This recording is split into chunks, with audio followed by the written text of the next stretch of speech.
আবারও মাঠের ভিতরে মেজাজ হারিয়ে শিরোনামের পাতায় সাকিব আল হাসান। এক দর্শককে মাঠ থেকে কিন্তু এখন রীতিমতো মিডিয়া জগতে সাড়া ফেলেছে সাকিব আল হাসান। আজকে সকালে যখন বাস থেকে নামে তখনই কিন্তু একটা ছোট একটা কাণ্ড করে বসে সাকিব আল হাসান। এক দর্শক তার থেকে সেলফি তুলতে চাইলেও কিন্তু তাকে ধাক্কা মেরে দেয় সাকিব আল হাসান। কিন্তু এটা নিয়ে বেশি শোরগোল না হলে কিন্তু মাঠের ভিতরে যখন কোচ সালাউদ্দিন সাহেবের সাথে সাকিব আল হাসান কথা বলতেছিল তখন কিন্তু এক দর্শক তার কাছে আসছিল একটা সেলফি নেওয়ার জন্য। কিন্তু সে তো রেগে মেগে মনে করেন এক হাতে ঘাটটা ধরছে এইভাবে, আরেক হাতে এইভাবে থাপ্পড় মারতে গেছে। কিন্তু রেগে মেগে সে সাকিব আল হাসান ভুলেই গেছিল যে মাঠে ক্যামেরা আছে, হয়তো এটা ক্যামেরা বন্দি হইতে পারে। আর তাই হলো। আর রীতিমতন সাকিবের এই কাণ্ড কারখানা নিয়ে কিন্তু এখন মিডিয়া জগতে শোরগোল চলতেছে। বাংলাদেশের ক্রিকেটের ইতিহাসে হয়তো সাকিব আল হাসানের থেকে বড় নাম কিন্তু আর একটাও নাই। তাই সাকিবের কাছ থেকে হয়তো এমন ব্যবহার কোটি কোটি ভক্তরা কিন্তু আশা করেনি। সে একজন সেলিব্রিটি, বাংলাদেশের ভিতরে সে একজন নামি দামি সেলিব্রিটি। হয়তো সাধারণ মানুষরা হয়তো তার সাথে একটা সেলফি তুলতে চাইবে বা তার সাথে একটি কথা বলতে চাইবে, তার কাছে একটা অটোগ্রাফ নিতে চাইবে, এটা স্বাভাবিক। কিন্তু সাকিব যে ব্যবহারটা করছে আজ, এটা সে ঠিক করে নাই। হয়তো আপনাদের কাছে কেমন লাগছে অবশ্যই কমেন্ট বক্সে জানাবেন। সাকিব আল হাসানের কাছে এগুলো কেমন লাগে জানি না। সাকিব আল কি ফর্মতে থাকতে বেশি ভালোবাসে, যার কারণে সে কিন্তু মাঝে মাঝে এমন কাণ্ড কারখানা ঘটিয়ে বসে যা নিয়ে কিন্তু অনেক তোড়পাড় হয়।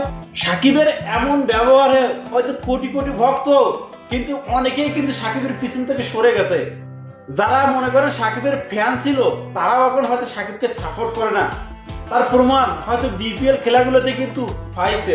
সাকিব যখন বল করতে আসে বা সাকিব যখন ব্যাট করতে আসতো সবাই কিন্তু গ্যালারি থেকে বুয়া বুয়া বুয়া বলে কিন্তু সম্বোধন করতো। তাই সাকিব আল হাসানের কাছ থেকে এরকম একটা কাণ্ড হয়তো কেউ আশা করেনি। কারণ সে সেলিব্রিটি, হয়তো সাধারণ মানুষ তার সাথে সেলফি তুলতেই চাইতে পারে। কারণ সে তার বন্ধু বান্ধব দেখাইতে পারে, দেখ আমি একটা সাকিব আল হাসানের সাথে একটা ছবি তুলছি বা সাকিব আল হাসান একটা অটোগ্রাফ দিয়েছে। তো এগুলো তো মানুষ করতেই চাইবে, কারণ সে সেলিব্রিটি। অন্য মানুষের কাছে তো যায় না, সাকিব আল হাসানের কাছে কিসের জন্য যায়? কিন্তু এই বিষয়টা নিয়ে শুধু আমি সাকিব আল হাসানের একারও দোষ দিতে পারতেছি না। কারণ যে সাকিব আল হাসান কাছে সেলফি তুলতে গেছিল যে ছেলেটা, হয়তো তারও উচিত ছিল সাকিব আল হাসান কাছ থেকে অনুমতি নিয়ে যাওয়ার। কারণ সে কিন্তু একটা মিটিংয়ে ব্যস্ত ছিল ওই সময়, কোচ সালাউদ্দিনের সাথে কথা বলতেছিল। তাই তার কাছ থেকে অনুমতি নিয়ে কিন্তু ওই লোকটা যাওয়া উচিত ছিল, কিন্তু সে তা করেনি। সে অনুমতি না নিয়ে কিন্তু চলে গেছে, যার কারণে কিন্তু সাকিব আল হাসান মেজাজ হারিয়ে কিন্তু এমন ঘটনা ঘটিয়ে দিল। শুধু আজকের ঘটনায় নয়, কিন্তু এর আগেও কিন্তু অনেক ঘটনার জন্ম দিয়ে কিন্তু সাকিব আল হাসান শিরোনামে আসছে। জানি না সাকিব আল হাসান এগুলো কিসের জন্য করে, কারণ তার মতন একজন ব্র্যান্ড ক্রিকেটারের কাছ থেকে এটা হয়তো মানুষ আশা করে না।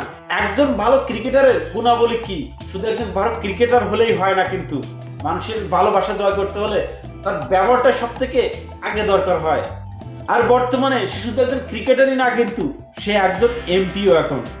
তাই একজন এমপি হতে গেলে তার প্রথম কাজ হবে কি, জনগণের ভালোবাসা পাওয়া, জনগণের ভালোবাসা আদায় করা। তাই আমি বলবো এই ক্ষেত্রে মাশরাফি অনেক এগিয়ে। ঠিক আছে, তাই সাকিব আল হাসান যতই বড় ক্রিকেটার হোক না কেন, মাশরাফির জায়গায় সাকিব আল হাসান কোনোদিনও যাইতে পারবে না।